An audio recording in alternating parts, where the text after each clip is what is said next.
자, 그리고 나서는 이제 우리가 집안 계량으로 이렇게 넘어갑니다. 자, 집안 계량은 이미 앞에서 우리 다 정리를 했죠? 어디서 정리를 했어요? 어디서?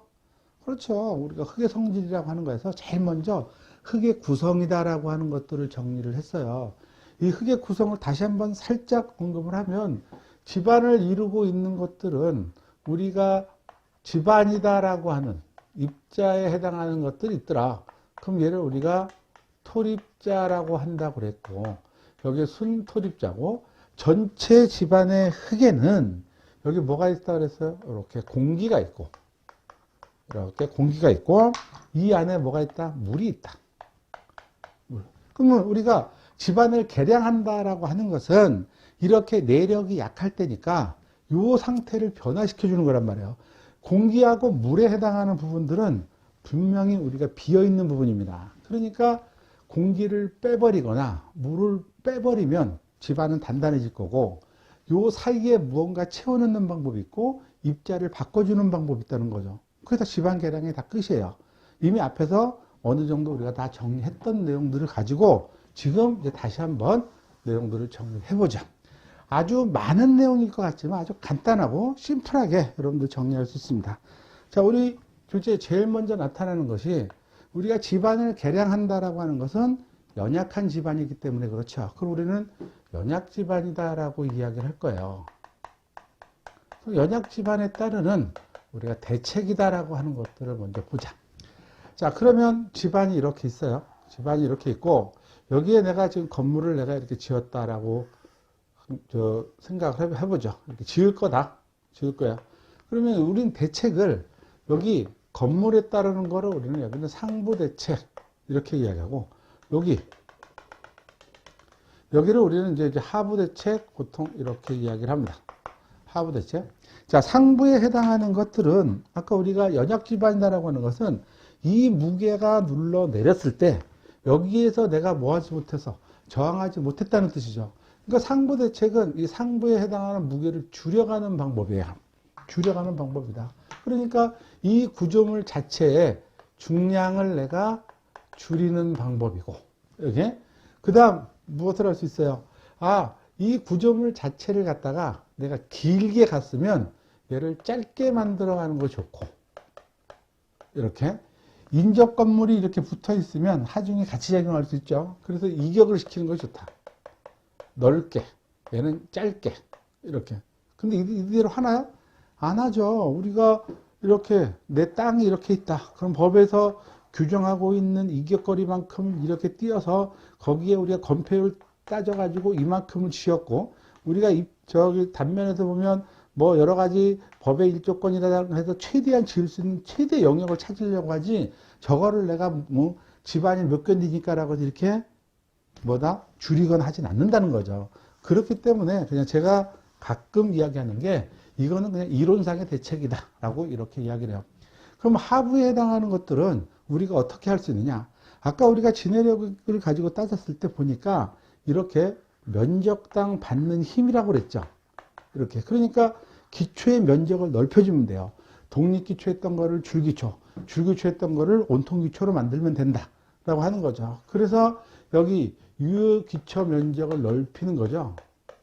근데 이것도 사실은 한계가 있는 거죠. 이렇게. 온통기초로 다 했는데도 내가 어떻게 전체적으로 집안이 연약해질 수 있다라고 판단할 수 있죠. 그럼 뭐래요? 우리가 지정이라고 하는 걸로 내가 보강을 하는 겁니다. 우리가 지정은 이렇게 배우지 않았지만 쉽게 얘기해서 여러분들이 많이 들었던 말뚝 이런 걸로 이렇게 보강을 해서 그 집안을 조금 단단하게 만드는 건데, 이게 안 된다라고 하면 우리는 무엇을 한다? 그래서 집안을 계량한다. 그 연약 집안에서 가장 확실한 방법은 집안 계량이기 때문에 이 챕터를 우리는 보통 집안 계량이다라고 이렇게 이야기를 해요. 나중에 실기에 가면 여러분들이 연약 집안에 해당하는 조건들도 같이 알아야 돼요. 진해력이 작거나, 그 다음 뭐다? 액상화 현상이 일어나거나, 예민비가 큰 경우, 이런 거. 지금 이 제가 세 가지 한 내용을 못 알아듣으신 분은 앞에 흙의 성질을 그냥 대충 보거나 졸았다는 얘기예요. 그렇게 보시면 안 됩니다. 자, 우리가 연약 집안을 이렇게 됐으니까, 그러면 이제 우리가 집안 계량 공법이다 라고 하는 걸 가보죠. 이제 공법은 전체 방법이 있어요. 가장 일반적인 방법이 아니고 가장 우리가 작을 때 하는 방법, 치환. 뭐예요? 땅을 파고 그 흙을 전부 버리고 좋은 흙으로 갖다 넣는 방법. 이게 무식한 방법이죠. 그죠? 무식하다는 표현을 써야 될지 모르겠습니다만은 어쨌든 소규모에서는 저런 것들을 저렇게 진행할 수 있습니다. 자, 그 다음 우리가 두 번째 무엇을 할 수 있냐면 공기를 빼낼 수 있다고 그랬어요. 공기를 빼내는 방법을 우리는 뭐라고 그래요? 다짐이라고 한다. 이렇게. 뭐를 빼낸다고요? 제가 할게요. 자, 공기를 이렇게 빼내는 방법이다. 라고 하는 거죠. 그러면 우리가 앞에서 정리를 했을 때 모래집안은 물을 가하면 물이 없죠? 공기만 있어요. 공기만 있고 점토 집안에는 어떻게 항상 물을 가지고 있어요. 그러니까 얘는 공기만 빼내는 집안을 우리는 이래서 모래집안에서 우리가 주로 사용하는 방법이다. 이렇게 정리를 하면 되고요. 그 다음 세 번째로 가서 우리가 탈수다라고 하는 겁니다. 이 탈수는 무엇을 빼내는 방법이다? 얘는 우리가 정확하게 따르면 강극수를 빼내는 거예요. 이렇게 지하수가 아니라 강극수. 지하수는 높낮이가 있는 거라고 그랬고 강극수는 입자와 입자 사이에 있는 물이다라고 했습니다. 그래서 강극수를 빼내는 겁니다. 그럼 강극수가 있는 집안은 무슨 집안이다? 이게 점토 집안이다. 이걸로 사실은 다 끝난 겁니다. 다 끝난 거고 그 다음 그 간극이라고 하는 부분 안에 무언가를 내가 채울 수 있는 방법 주입. 여기 우리가 시멘트 모르타르를 채우거나 벤토나이트 용액을 채우거나 물유리를 채우거나 뭐 이런 것들 채우는 방법들이 있어요. 그 나머지는 여러분들이 이제 기타 이렇게 정리를 하시면 돼요. 우리가 집안 계량 공법에서는 시험에 나온다라고 하면 대부분 얘입니다. 여기에 해당하는 거. 다짐에 해당하는 거 설명하면서 점토 집안에 유리하다.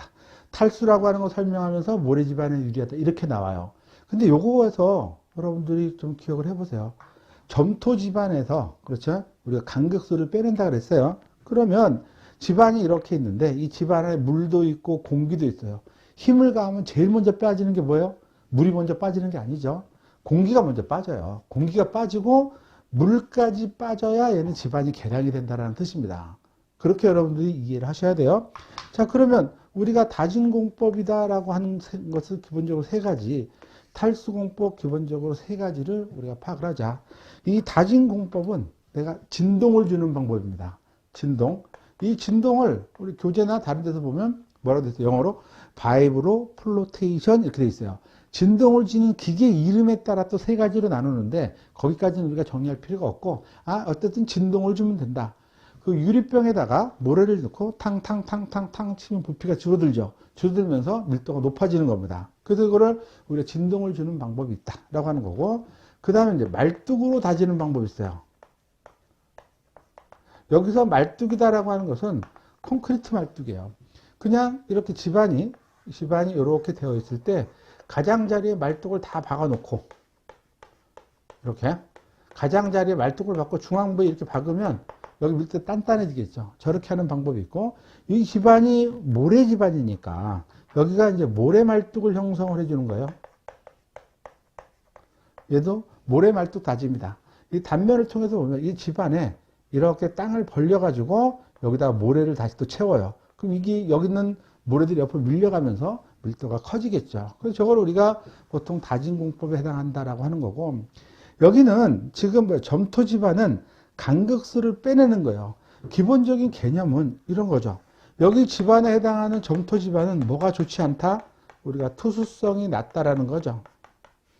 이 투수성이 낮다라고 하는 것은 물이 통과되는 성질이 낮은 집안이라는 뜻이에요. 그러면 이 투수성이 낮은 집안에 물이 잘 통과될 수 있는 성질의 어떤 재료를 집어넣자. 그래서 얘를 통해서 내가 물을 빼낸다는 거예요. 점토 집안보다 물을 잘 뺄 수 있는 게 뭐다? 샌드 드레인이다. 그래? 샌드 드레인. 샌드입니다. 샌드 무슨 공법? 드레인. 물을 빼낸다는 거죠. 여기다가 이렇게 땅을 만들어서 모래를 이렇게 집어넣는다라는 거예요. 그러면 우리가 이렇게 빼지죠.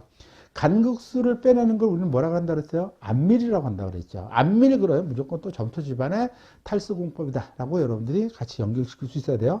자, 그 다음 여기에다가 내가 뭐를 집어넣어요? 종이. 그럼 걔를 페이퍼 드레인 이렇게 이야기해요.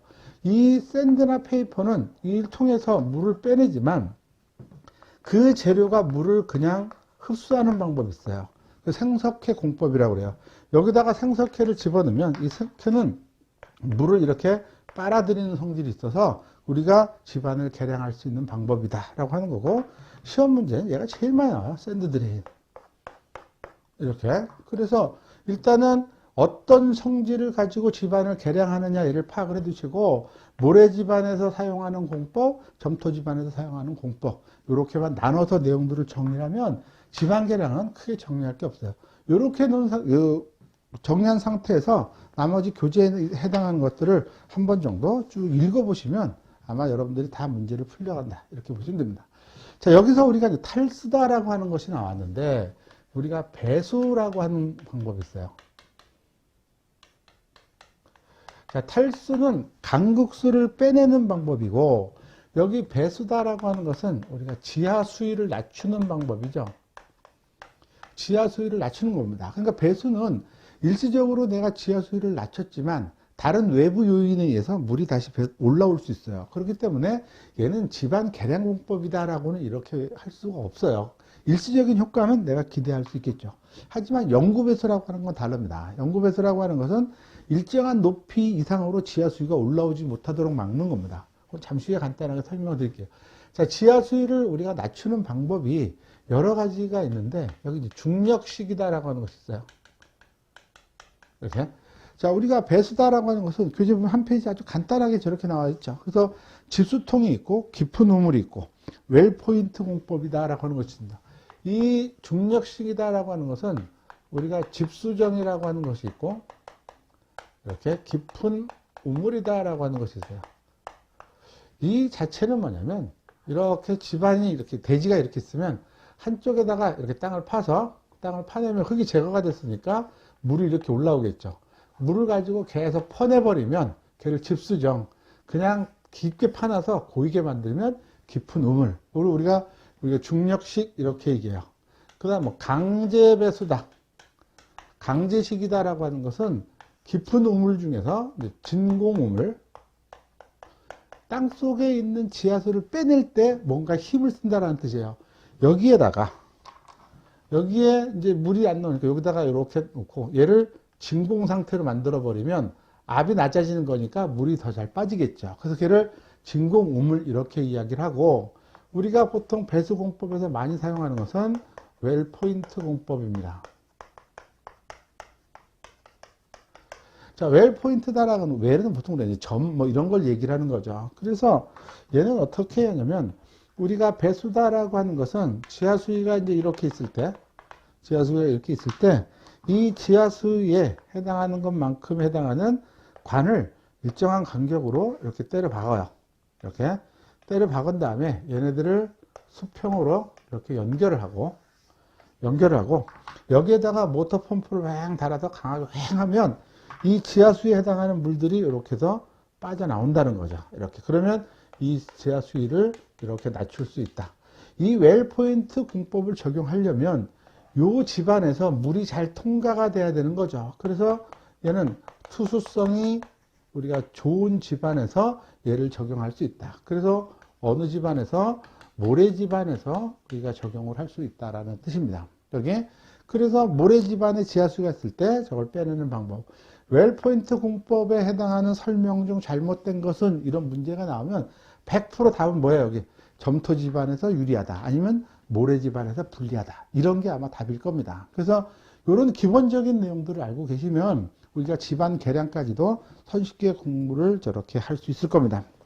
자, 우리가 지금 여기서 집안 개량 공법에 관한 것들까지 설명을 드렸는데, 우리가 전 시간에 배웠던 흙의 성질을 정확하게 파악하고 있으면 집안 개량 공법 쉽게 정리할 수 있을 겁니다. 자, 그 다음 이제 교재 마지막에 이제 부동치마라고 하는 것이 있어요. 건물이 가라앉는 것을 우리가 치마라고 얘기하는데, 한쪽이 더 많이 가라앉거나 한쪽만 가라앉는 것을 우리가 부동 혹은 부등 같은 뜻입니다. 그래서 같이 치마가 되지 않는 것을 의미한다라고 하는데, 그 원인이다라고 하는 것은 여러분들 읽어보시면 아마 상식선에서 쉽게 정리할 수 있을 거니까, 그렇게 해서 우리가 그 집안 개량까지 해가지고 우리가 지하탐사, 토지시범, 집안 개량 이런 내용들을 다 정리했고요. 다음 시간에는 우리가 토공사에서 가장 중심인 뭐예요? 터파기다라고 하는 내용들을 가지고 정리를 하겠습니다. 터파기에 관한 것들도 공벽을 보호하는 방법에 따라서 공법을 이렇게 나눠 가지고 정리를 하면 그렇게 어렵지 않으니까 여러분들 강의 꼭 들어주시기 바랍니다. 자, 오늘 이걸로 마치고요. 우리 다음 시간에 다시 즐거운 마음으로 찾아뵙도록 하겠습니다. 자, 수고하셨습니다.